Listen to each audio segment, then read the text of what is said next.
नागपुरात काही भागात वादळी वाऱ्यासह पावसाच्या हलक्या सरी कोसळल्या। या बदलामुळे तापमानात सुमारे 5 ते 6 अंश सेल्सिअसनं घट झाली। नागरिकांना काहीसा दिलासा मिळाला।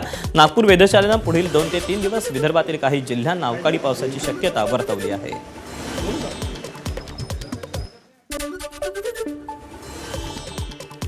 नागपूरमध्ये अवकाळी पावसाला सुरुवात झाली। आपण बघू शकतो की रवी भवन परिसरामधलं हे दृश्य आहे, कशा प्रकारे अचानक वातावरणामध्ये बदल झाला आणि अवकाळी पावसाला सुरुवात झाली। त्यामुळे निश्चितच नागपूरकरांना एक मोठा दिलासा मिळालेला आहे, कारण की मागच्या काही दिवसापासून नागपूरमधलं सातत्याने जे तापमान आहे हे 44-45 अंश सेल्सिअसच्या घरामध्ये होतं। मात्र आज आलेल्या या अवकाळी पावसामुळे कुठेतरी वातावरणामध्ये गारवा देखील पाहायला मिळत आहे आणि काही भागामध्ये नागपूरच्या आपल्याला पाहायला मिळत आहे की रिमझिम पावसाच्या सरी देखील कोसळत आहे।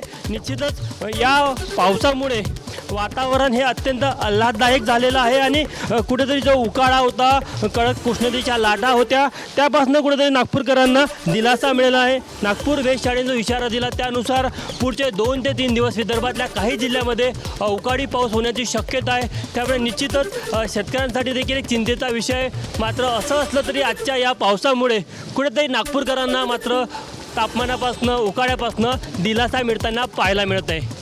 कॅमेरामॅन मिथुन आत्मनेसह तुषार कोहळे, एबीपी माझा, नागपूर। एबीपी माझा, उघडा डोळे बघा नीट।